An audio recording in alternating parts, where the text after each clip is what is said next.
Well, it's the playoffs, which means it's time to catch up with the Ringers, Rany Jazayerli, who has been kind enough to join us on the show for each of the last two playoff runs by the Chiefs.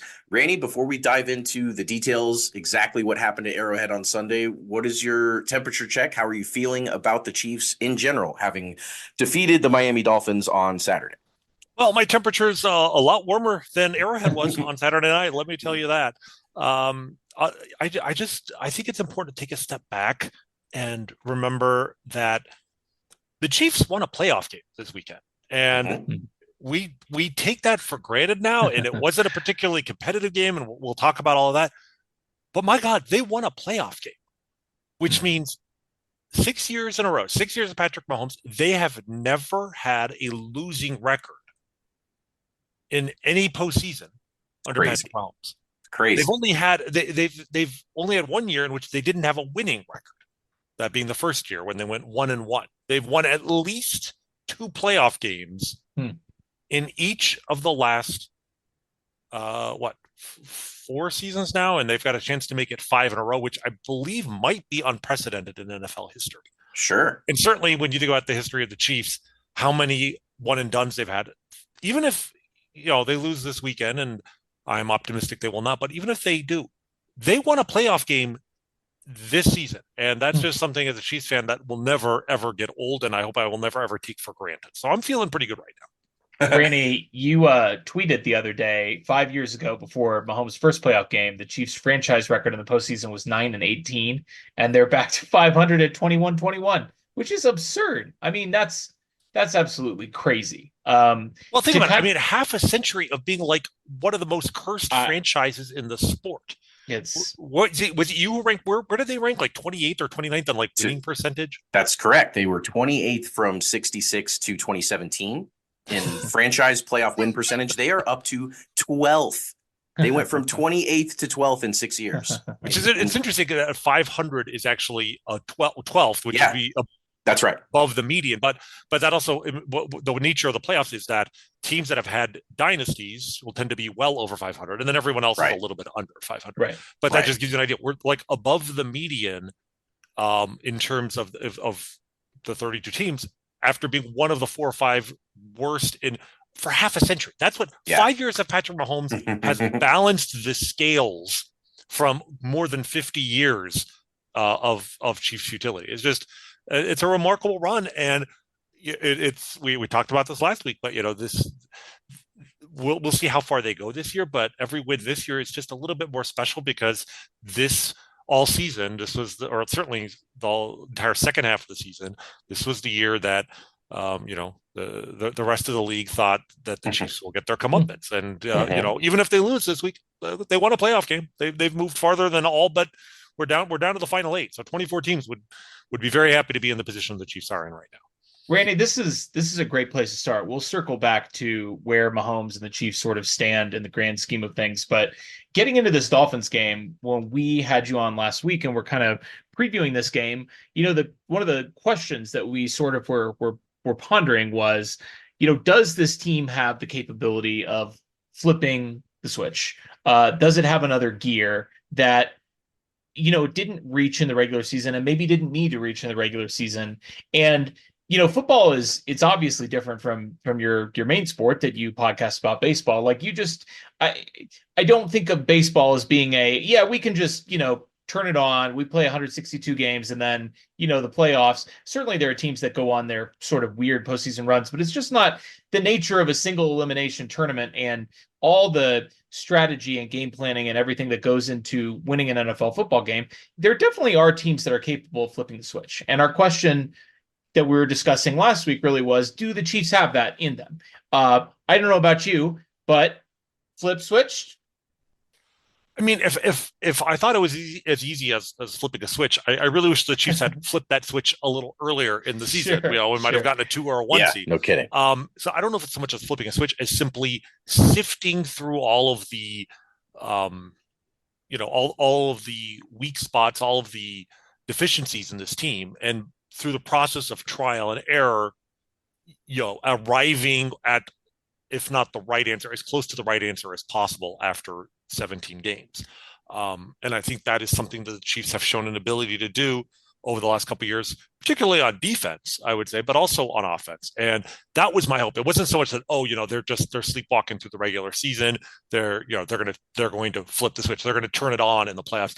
I wasn't that wasn't where my optimism lay last week. It was more in the sense that they were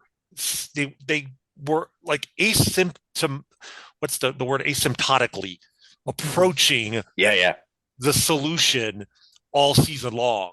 And they were so close to figuring things out that just one or two more tweaks and they might be peaking at just the right time. And we saw signs of that late in the year with just simplifying the offense and getting Rashee Rice even more involved in the offense, and eliminating targets to Sky Moore and MVS. And so what I think we saw in the Dolphins game was continuing to asymptotically approach the best case scenario offense given the talent on hand. Right. I mean, obviously Sky Moore's not out there. MVS, I think, had 2 targets. And Rashee Rice had 8 receptions for 130 yards, maybe his best game as a pro in his first game of the playoffs. Most receiving yards by a Chiefs rookie in postseason history. These are all good things. Travis Kelce looked better with the week off. He had some drops because it was 4 below 0. I think I'll if there's ever a game in which I'll give somebody a pass for drops, it was this one, and if there's ever a player I'd give a pass to, it's Travis Kelce. So I think the offense that we saw, and then just heavily relying on Isaiah Pacheco, go in and focusing the rushing game up the middle.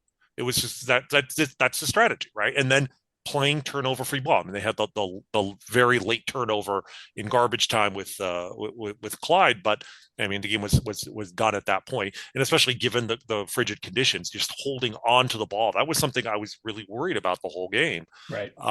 They played as close to mistake-free ball as I think this team is capable of, not just in terms of physical mistakes on the field, but also just the mistakes of planning on the coaching side of where the ball's going to. This was pretty much mistake-free offense. And, they scored 26 points. And, if it were not for some questionable block in the back call on Jawan Taylor, if it wasn't for the elements, I mean, they could have easily scored a lot more. I mean, they scored on 6, they had 6 red zone possessions. And, if they do that, if they have 6 red zone possessions with this defense, they're going to probably win any game they play the rest of the season. So yeah, I'll take the red zone trips and take my chances that the Chiefs are going to figure out a way to punch it in. Just give me the ball down there as much as possible. You mentioned Rashee Rice's 130 yards. I just thought this was funny. He ended Saturday with the 4th most rookie receiving yards by a wide receiver in postseason history. He is now 5th because Puka Nacua set the record on Sunday with 181 yards by a rookie. But Rashee is 5th and Jeremy Maclin is 3rd, another Andy Reid rookie wide receiver in the playoffs. So, all the talk about rookie wide receivers not being able to cut it in the Reid system, they sure figure it out by the end of the year. I want to talk, since we're talking about wide receivers, about the wide receiver that made his return to Arrowhead, of course, the Cheetah. He had one good broken play, and other than that, got his ass totally jammed back to Cancun, as he tweeted today, by both Snead and McDuffie, but especially L'Jarius Sneed. Just real quick, what did it feel like to you to see Tyreek Hill in a big game at Arrowhead going against the Chiefs and not really able to do much all night? I mean, obviously it was terrifying having him there, but the combination of the elements, the combination of Tua Tagovailoa throwing the ball to him instead of Patrick Mahomes, and having L'Jarius Sneed and Trent McDuffie. I wasn't, I knew he was going to get his yards, his catch, and he had the one play which was vintage Tyreek. I mean, it's easy to forget that was a bad throw from Tua. Yes. Like, it was underthrown, which is why it was pass interference in the first place. And I think what happened there is that McDuffie, knew in the moment that he had committed interference, and there's always that, just that natural psychological reaction when you're, when you've been caught in the act, to immediately pull your hands back and make a big show of I didn't do anything. And And then when he actually caught it kind of put him in a bad position to actually defend the play. He did try to make a tackle. Right. Tyreek was, made a really good move to get out of it. Again, it's really cold, so probably that hurt with the tackle. It would have been better if he had just made the tackle or had taken the pass interference, because it was still at the 15-yard line. So he let him slip away. But it's a human reaction to knowing that you interfered. And again, the reason for the interference is that Tua vastly underthrew his receiver. So it was a fluke. I mean, it was essentially a fluke and a great play by a great player. But other than that, he had what, 4 for yards? 9. Yeah, 4 catches for 9 yards outside that one play. 9 yards, because I think 1 or 2 of those were for negative plays. I mean, right. They were fantastic, and it's so weird because early in the season the talk was how Trent McDuffie was really taking that leap forward and going from very promising rookie to, oh, this guy's one of the best quarterbacks in the sport. And then sometime in December, we realized he's not even the best cornerback on the team. Like Legarius, in his 4th season with the club, had ascended to a completely another level. And it's just fascinating because they have different styles, right? Like Legarius is so much more physical at the line, so much, maybe the best cornerback in the sport in terms of just jamming receivers, preventing them from getting out of their blocks. Obviously, there was the play, the vintage play that got a lot of attention of you just having. I mean, the conditions were slippery, and I think Tyreek, didn't have good footing on the ice and was just jammed right into the ground, and I guess went through the ground straight to Cancun. But that's the play everyone will remember. But that's Legarius at his best. But there was perhaps even more importantly, there was the 4th and 2 play, which I don't know where they were, but both McDuffie and Legarius were lined up next to each other, and it was a pick play, and McDuffie was originally picked, but recovered in time. There was a moment there because Tyreek also tweeted about this play, and it looked like he was throwing some shade at his quarterback for basically saying, the two of the best cornerbacks in the league, and I still got open because there was a brief moment in time where he was open, but by the time Tua saw him and threw him the ball, McDuffie had recovered and batted it away, and it was a 4th and 2 play. So I mean, it was a turnover essentially.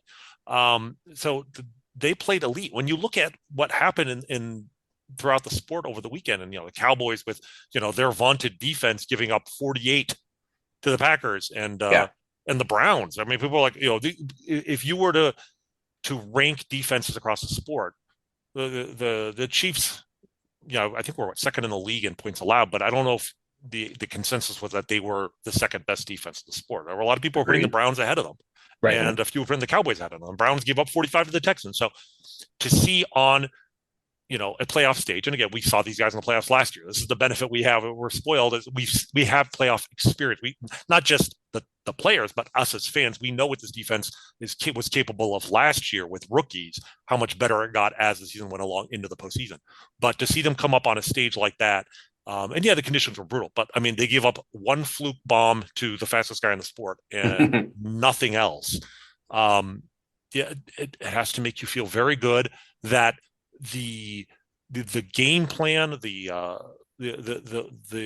basically the strategy for winning a Super Bowl this year, the thesis is very much intact.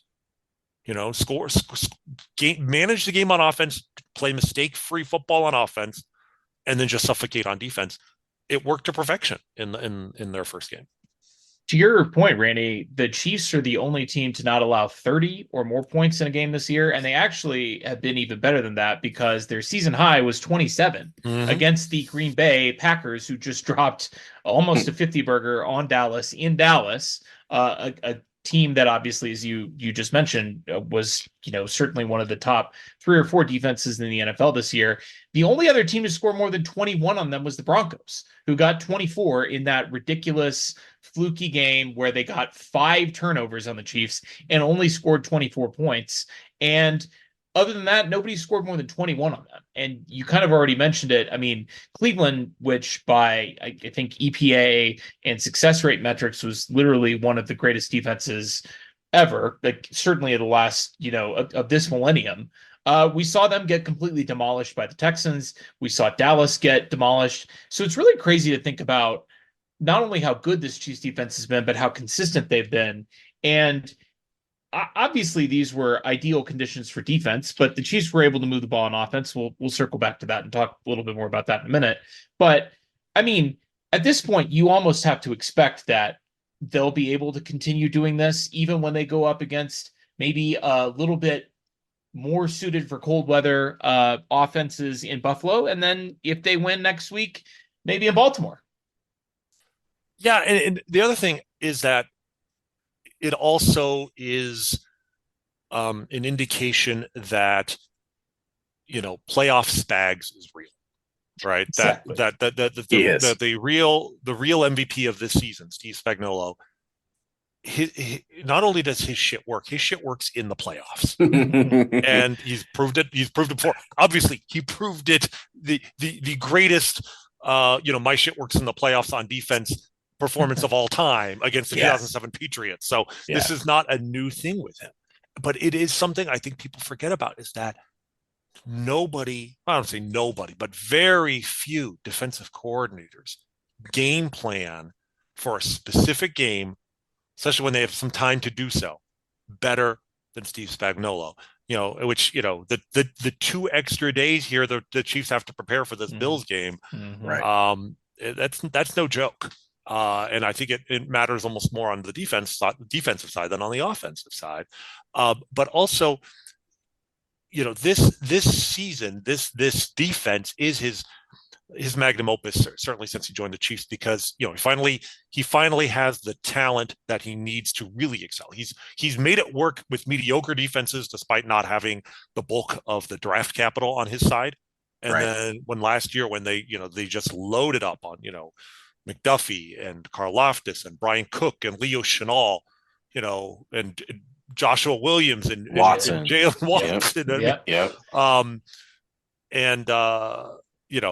They somewhere around the midpoint of the 2022 season, this defense went from acceptably mediocre to the shining strength of the team.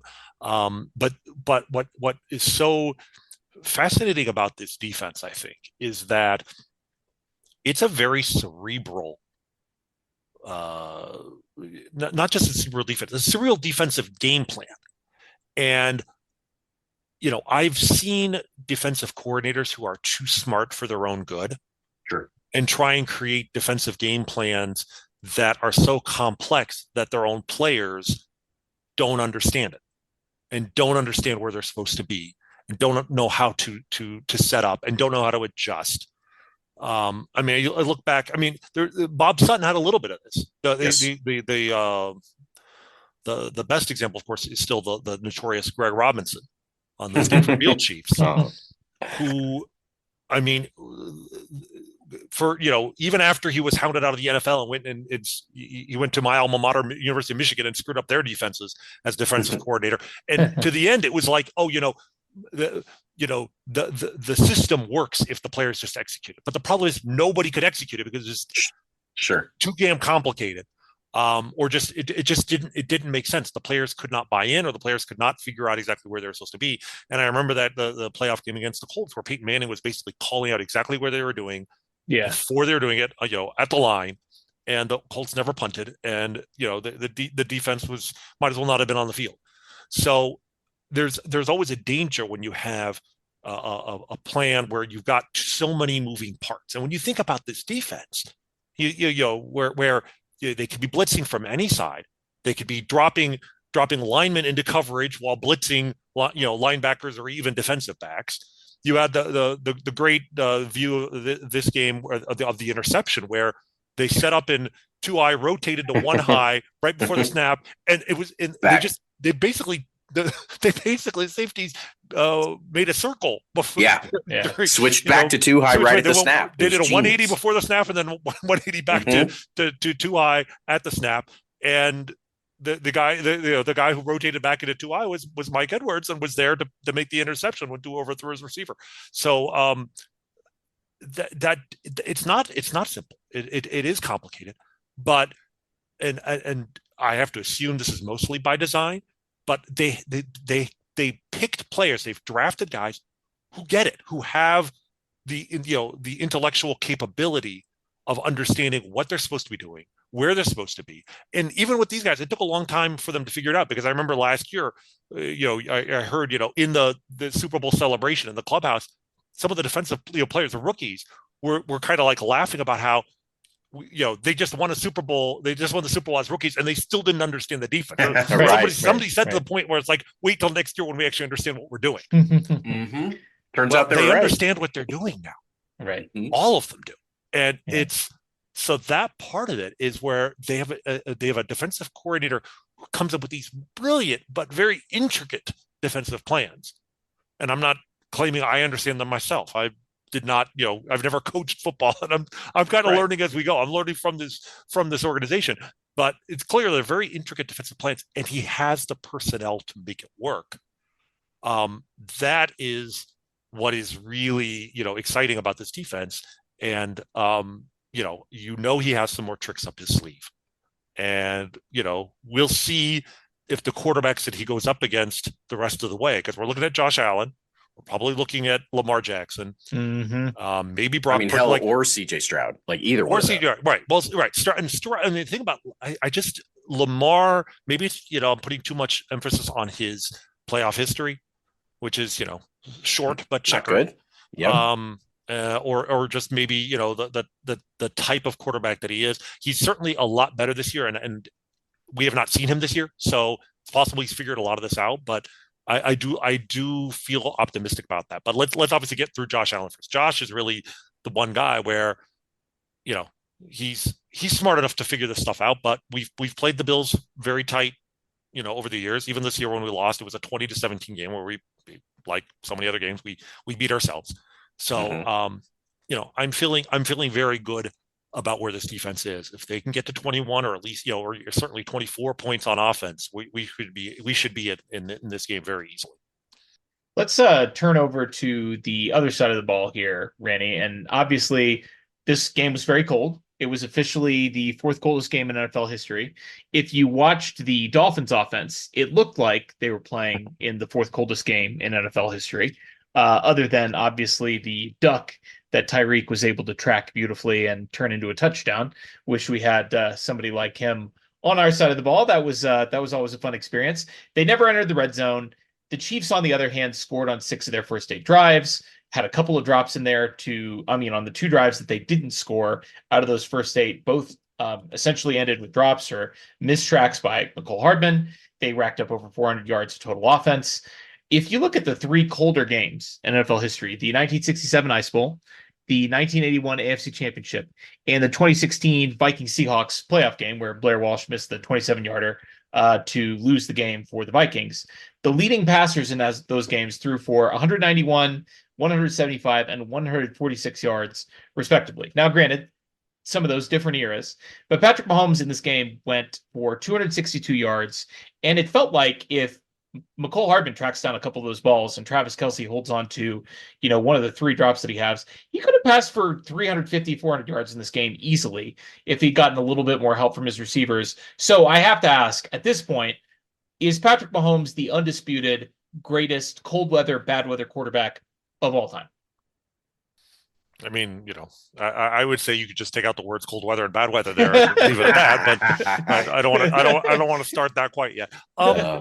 I think you can make the case for it, right? I mean, like I think we talked about it last week as the temperature forecast just kept dropping and dropping. And it's like, if this game is 15 or 20 degrees, Tua's not going to be able to throw, and we're going to be in great shape.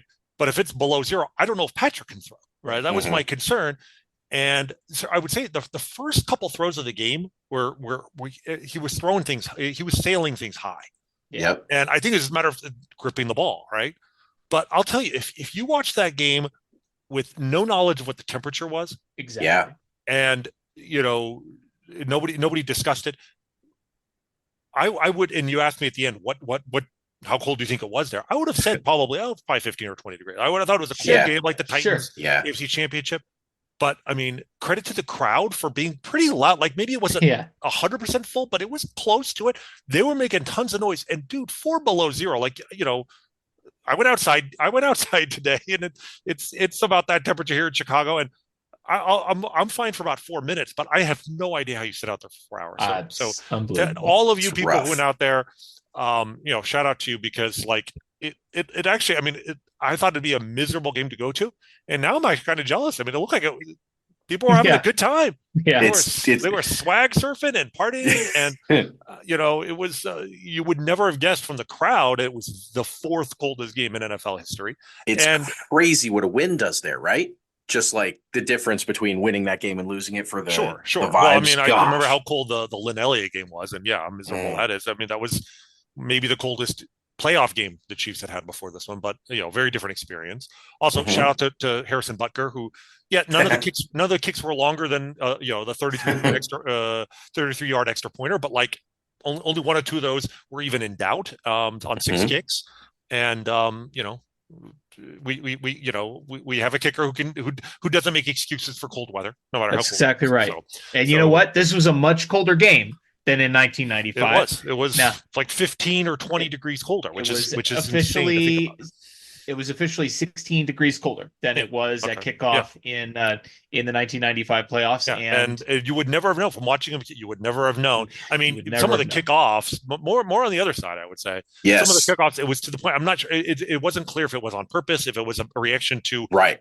being worried about slipping. I think on the kick, it's not so much about how far, because he had a couple touchbacks. I mean, he Mhm. had some distance, but I do wonder if it was just more the grip of the cleats, and worried that if you you might accidentally pop one up and kick it like 10 yards.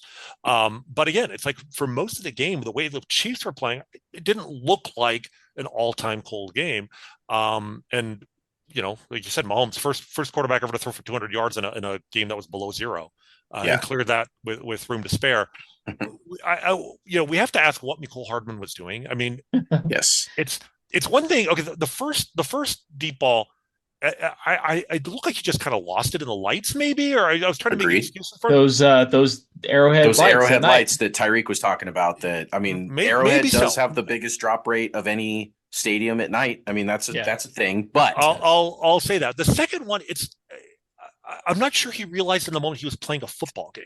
Yeah, it was weird. He looked like he was just just going for a jog, or on a track in a track meet. Like it Mhm. didn't seem to occur to him that a ball might be thrown in his direction. Mhm. So that that was, I believe, where they did call was that the one they called the penalty No, on? they No, that they was a didn't. different. It That was was a the other very one, or the clear third one. DPI. He had him Correct. by the behind the jersey, and McCole, instead of playing the play out, and Right, as and you maybe said, the that's what it ball was was. Maybe thrown he's to just him. like, But well, like they touched me, therefore yeah, I cannot be held accountable for not trying to catch a right, ball. right. It's the man has two Super Bowl rings with the Kansas City Chiefs, and He and does. I'm glad that they brought him back, because we need somebody who could at least be a deep threat. Anybody, and maybe he can be that guy, and if not, then at least he can run some jet sweeps, I suppose. But again, He like you tried said, one of those on Saturday, and it went for -4. So I don't yeah, know. this is I don't know if he true. can do that. Maybe he can't do that either. He's at least done it in the past, but no, Mhm. but with all that, Patrick Mahomes threw for 262 yards, and no interceptions, um, and also two rushing attempts for 41 yards. So Oh God, the he's just the best. rushing Patrick is still the most underrated commodity in the sport. He is. Let's talk about one reason that he was able to throw for all those yards, which was not McCole Hardman or any of the guys that have failed them throughout the year, but it's the Marquez big three. Valdez-Scantling, It's Kadarius yeah, exactly Toney. right. Sky Moore. I mean, any of those guys. It's instead Kelsey and Rice. Now, Mm-hmm. Pacheco obviously contributed a ton. I called it the big three because on the ground he's been Right. amazing. But Kelsey and Rice were great this game. And despite Kelsey's 3 drops, like you said, elements and all those things considered, the first 10 plays on offense were just to these 3 players. It was all plays to either Pacheco runs or Rice and Kelsey targets. And the trio finished the night a combined 289 yards from scrimmage of the team's 409. So, 120 for the rest of the other guys. And both are touchdowns, of course, Pacheco rushing touchdown and the Rice crosser.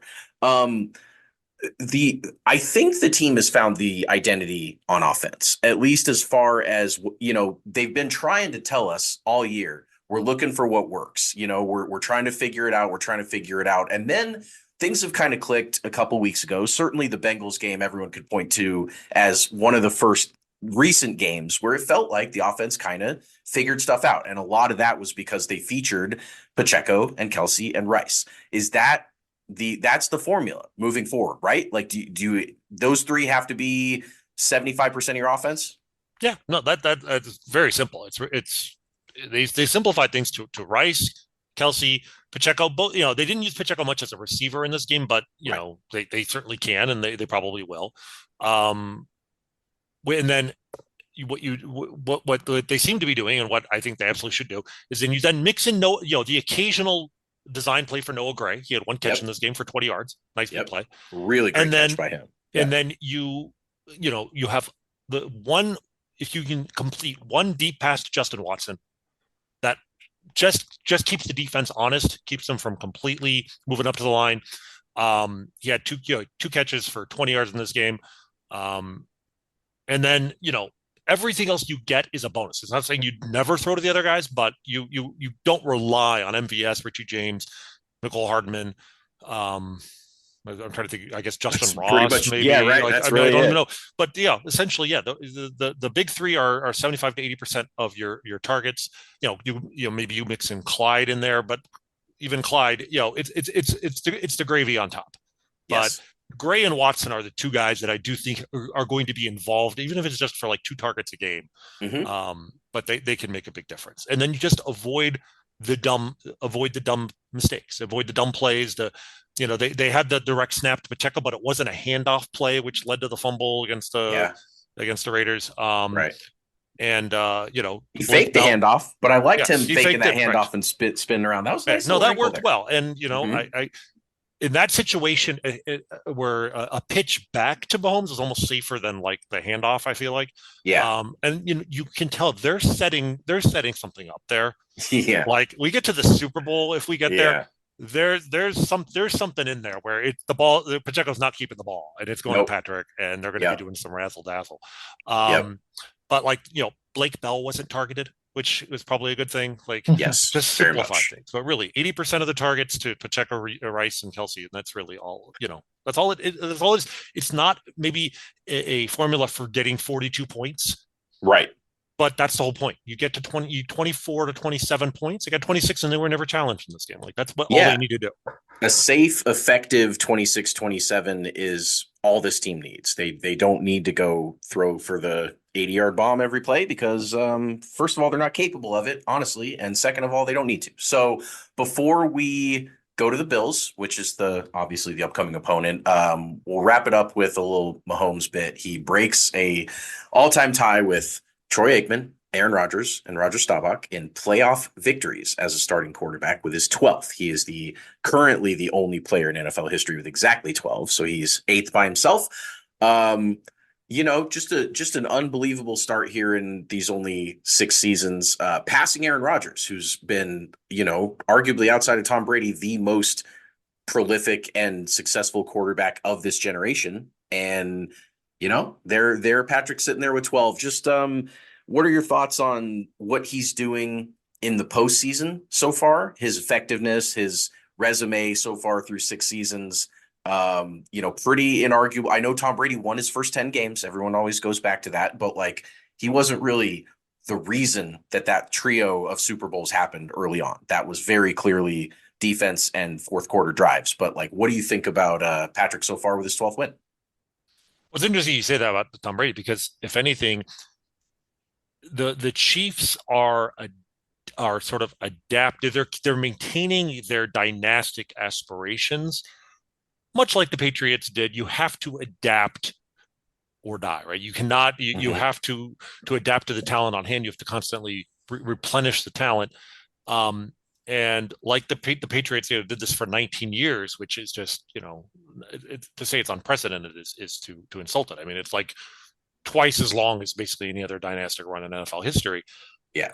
But the Chiefs are, if you start this with the start of the Patrick Mahomes era in 20, this is year 6, and they're making those adjustments. But what's fascinating to me is that the Patriots started with Tom Brady being a game manager and an elite defense, and then evolved so that by 2007 they were this fire-breathing offense that just bludgeoned people with points.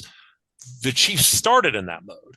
Yeah, they did. And here we are in year 6, and they're asking Patrick Mahomes to basically be a game manager. In this case, unlike Tom Brady in his first year as a starter, a laughably overqualified game manager. The point is, he's in that role, but he has Patrick Mahomes in his pocket, right? That's the event. But it's essentially he only needs to be a game manager because you have this elite defense. Mm-hmm. But the difference between Patrick Mahomes game manager and like Alex Smith game manager is that that it's there if you need it. Yeah. That if you need a game-winning drive in the fourth quarter, God love Alex Smith, but that's the one thing. As much as I loved everything he did for this organization. At least twice. The Titans lost, the Steelers lost, actually, and the Colts lost three times. Yeah, 3 playoff games. 2 of them, the Chiefs blew a huge lead. The Steelers game was tight kind of the whole way through. And in the Steelers one, maybe I won't fault them too much for that because the 2-point conversion, there was a stupid holding call. But certainly the other 2 games, Carl. Yeah, exactly. Where they blew, but the other teams they blew a huge lead, but they had the ball down by 1 point. So a field goal wins the game, and he wasn't able to do it. You've got that Patrick Mahomes magic in the pocket if you need it. Right. But essentially, they've reversed what Tom Brady and the course. But I think this is what is necessary for this organization to do if they want to keep this going for another 5, 10, 12, 15 years, for as long as Patrick Mahomes wants to play. So that part of it is really exciting because the Patriots have set this benchmark, and in a way, I'm glad they did because they've demonstrated the limits of what is possible. Mm-hmm. Which before them, you would not even think that a team could extend a dynasty for, or this kind of run of success for more than about 6-7 years. That was basically the limit. And now no, it is possible. You can actually win your division, 14 years in a row, whatever the hell the Patriots did, 15 out of 16. You keep Bernard Pollard the hell away from Patrick Mahomes, but other than that, this could go indefinitely. But in terms of just his legacy, like we're talking about, you mentioned Aaron Rodgers, Roger Staubach, Troy Aikman, Joe Montana is at 16 playoff victories. That's the second most all time. Like, there's a reason why we've already just the argument is whether or not Mahomes will challenge Brady for number 1, but like number 2 is he is not there yet, but like it's not even remotely a stretch to say he will be one of the 2 best quarterbacks of all time. But in terms of playoff victories, there's a plausible path for him to get there next year. Yeah, he's only 4 behind Joe Montana. If he has an extended run this season, if we get to the Super Bowl, he's in line to at least tie, if not break that record, by getting to the Super Bowl again next year, before his 30th birthday. That's absurd. It's so crazy. Absurd. But here's actually my favorite little Mahomes nugget that I was thinking about recently. You guys want to have I think an underrated reason why the Chiefs and Patrick Mahomes are maybe hated is too strong a word, but just kind of the rest of football's kind of sick of them. Please tell us, Rany. Do you realize how many teams have been eliminated by Patrick Mahomes? Let me take you through this. The entire AFC South. Yep. The Jaguars, the Texans, the Titans, and the Colts. Mm-hmm. All 4 have lost a playoff. Your season is ended. We're not talking about, lost a big game. You lost a playoff game. The worst fate imaginable. They've lost to Patrick Mahomes in the playoffs. Yep. The AFC North, the Steelers. Yep. The Bengals. The Browns. We've got a chance to finish off a second division if we face the Ravens in a week, right? In a week and a half. That's right. That's almost 2 full divisions. Unbelievable. The Dolphins now, we just added the Dolphins and the Bills. Yep. Sure. 2 out of 4. That's 2 out of 4. The Jets haven't given us an opportunity. The Jets and the Patriots are the only team that he's actually had a chance to, and that one sticks in my craw, obviously. But obviously, the Jets and the Patriots are the only ones left, and then the AFC West, the whole division. They hasn't faced any of them in the playoffs because he's eliminated them from ever winning the entire AFC, Yep. with the exception of the Jets and the Patriots, and then the Ravens are on hold right now. But like, there's a chance in 10 days there'll be 2 teams out of 15 that have not personally suffered, a season-ending fate at the hands of Patrick Mahomes in 6 seasons. That's insane. That's crazy. It's insane. Like, we need to, we're still trying to figure out a nickname for him. I propose just calling him the Eliminator. Yeah, that's good. It's just all he does is just eliminates franchise after franchise has seen their seasons come to an end. And so yeah, the whole, the name Patrick Mahomes, he's Baba Yaga.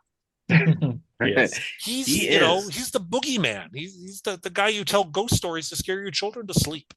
And it's so funny how you can kind of see the momentum for that scared/hatred changing every time he wins. Then you get a whole new group of fans, right, that jump on the bandwagon of hating him and hating the Chiefs, and now Taylor Swift or the Chiefs get all the calls, or just whatever it is that they want to complain about. It's like, oh, all you have to do is click on a Twitter profile. You go, okay, you're a fan of an NFL team. Oh, then that's why you hate the Chiefs, because obviously you've lost some horrific, horrible, ridiculous game to the Chiefs. So, yep, I am with you there. He has been just checking them off, making a list and checking it twice. I actually think it'd be interesting to pull, if you could pull NFL fans and about their feeling. And I'm wondering what kind of a divide would be. Just simply, your favorite team is an AFC versus an NFC team. Right. I really think NFC. Yes. I mean, he's beat the Niners and the Eagles, so like, he's right.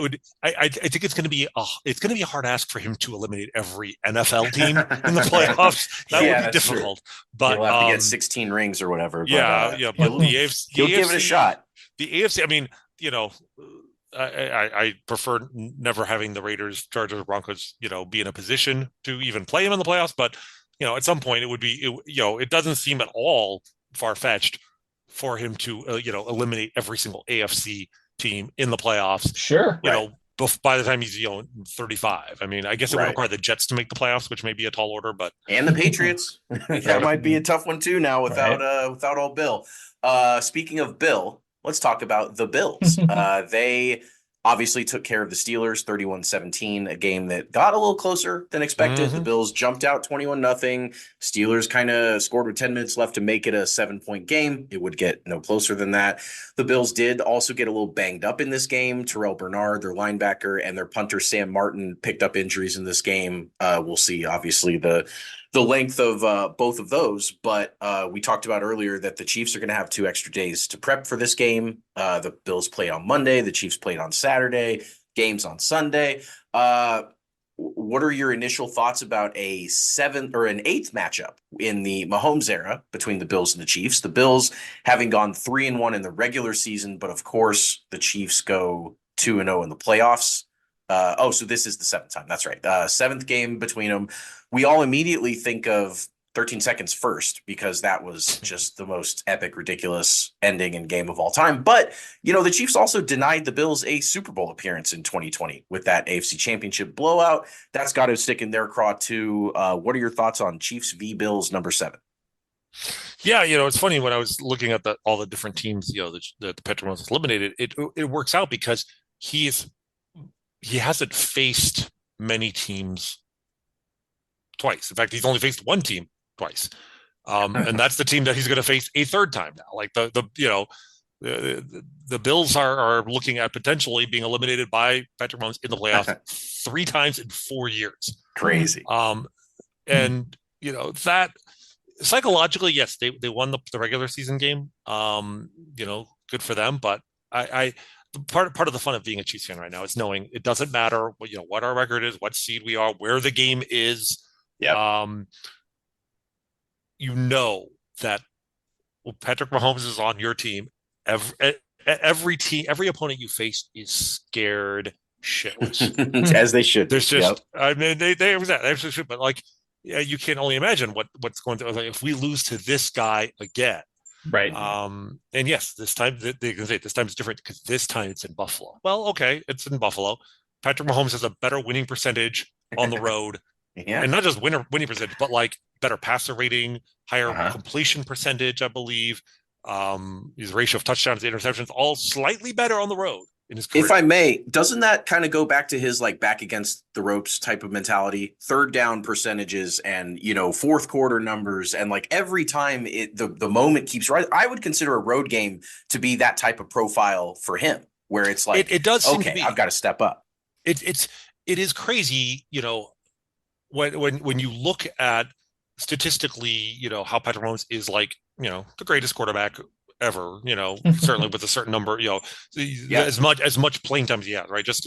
And yet somehow not only is he better in basically every high leverage breakdown you can do, like you said, in third downs, in fourth quarters of close games, et cetera, but by actually a kind of absurdly significant margin. He's better.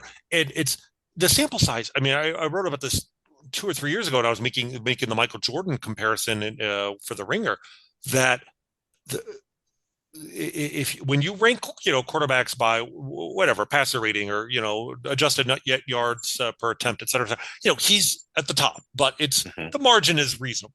If you break it down to like his EPA per play on third down situations, he's like double the second best. It's like it's breaking the sport kind of level. Yeah. Now that gap probably was reduced this year because this was his worst year statistically through I would say through circumstances almost entirely out of his control. I think he let it get to him at times. Yeah. So maybe it affected him, but like very quietly this game, he played exceptionally well especially when you consider the weather. 23 of 41, his completion percentage was actually pretty low, but like there were at least 3 or 4 drops in this game. Big ones, big one. Some of them were third down ones. I mean, again, McColl didn't even try for a few. They had the touchdown called back. And then if you just watch like the clips of all of his incompletions, or they were throwaways. Some of them were just like deliberate throwaways. Yeah. The number of times he threw a ball that missed its target, extremely small. Like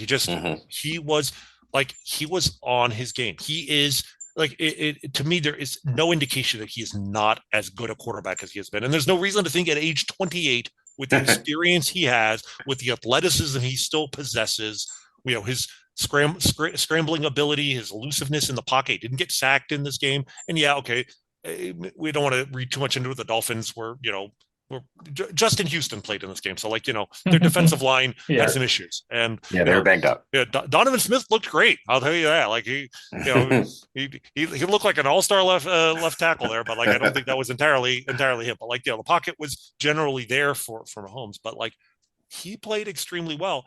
I think that this game being on the road doesn't concern me. If anything, it'll just be, it'll just make Bills fans that much more nervous because they have to watch it in person. The weather's, I'm hearing, 15 to 20 degrees. It'll be cold, which is fine. We'll see if there's, a snow element that just introduces randomness, but I would be very happy with, clear conditions and just cold. I don't feel that home field advantage. I mean, it's always great to have it on your side, but I don't feel that the lack of it is really going to be an issue here at all. Does it bother you at all, Rany, or give you any additional anxiety when you know that the Chiefs are 2-0 against the Bills in the playoffs? Obviously, one of those required an all-time 13-second comeback and winning a coin toss to be able to snatch victory from the jaws of defeat. But does it give you any anxiety at all? Obviously, listen, we all know that Bills fans are feeling it, right? Like they know that we're 2-0 against them in the playoffs. They know Patrick Mahomes is coming to town. I get it. They won't admit it, but they're feeling a little anxious. Does it give you any anxiety at all to face a team that you've beaten twice in the playoffs, but that is good? I mean, we know the Bills are good, and I watched the game today. I mean, they're riding a win streak where they essentially have been playing basically playoff games for a month or more because they were really on the brink of elimination, and they've been able to pull those games out, but they haven't really played an impressive game since, they beat the Chiefs barely. They blew out the Cowboys, but they haven't really played a super impressive game. What's kind of your confidence level facing up against this Bills team? I'm reasonably confident about playing the Bills in general. Like you said, like, they that win against the Chiefs, they may not even make the playoffs without that. Right. And that started them. They had lost to the Eagles in overtime their previous game. They were 6-6 going in. They win that game, and then they blew out the Cowboys 31-10 the next week. But like we just saw with the Cowboys, the Cowboys there may have been a little bit of a paper tiger with their defense, Yeah, right. and then they beat the Chargers by 2 points. Yep. The Patriots, the Easton Stick Chargers. the Easton Stick Chargers. They beat they actually struggled to beat the Patriots. Yep. They did beat the Dolphins, but that game was a little bit close, and that was for the division. But having what we saw from the Dolphins and how they were playing late in the year, that doesn't look nearly as impressive. And then they beat the Steelers comfortably today, but after being up 21-0 the Steelers kind of made a game of it. And no TJ Watt. You started Mason Rudolph quarterback. These are not we are the best. They have not played a team, remotely as good as we are since that. Right? You go back before that, they destroyed the Jets 32-6. Okay, yeah. I don't know if that's a Zach Wilson game. I don't think it matters if it was a Zach Wilson game or a Trevor Siemian game. They lost to the Broncos. I believe that was actually a Tim Boyle game, but I'd have to double check. But in any case, does it matter? No. No. And then going back, what's their most impressive win of the season? Well, they beat the Dolphins 48-20 in week 4. That might have been the week after the Dolphins had put up 70 and people thought they were like the best team in football. But just from what we saw from the head-to-head matchup, where the Chiefs made so many self-inflicted errors and still lost by 3 points. Yep. Right. Like it was that doesn't worry me. What worries me is Josh Allen. Right. What worries me is the guy today just scored a 52-yard rushing touchdown where, it was, we think of him as a guy who's just so big and strong, he can sort of bowl over people. And he certainly has that in the club in his bag, but he also has I'm just going to run faster than you and then basically make a cutback like a running back and completely lose a defender and then find an open lane and then basically beat everyone to the end zone. That's kind of scary, but again, we're comparing the Steelers defense minus TJ Watt to the Chiefs defense, and I really this is to me I'm betting on the Chiefs defense here. I'm betting that they will Spags will have a way to game plan for him, because you have to game plan for the broken play. You have to game plan for Josh Allen as a runner, sure, which is different because it's a broken play almost by definition. They might have a few designed runs, certainly, but most of what you worry about with Josh Allen is the broken play where he just takes off upfield. And whether that means you have to have a constant spy on him, or, confuse him in other ways, I don't know. Or you just accept the fact that, once or twice in a game, he's going to pick up 20 or 30 yards on the ground.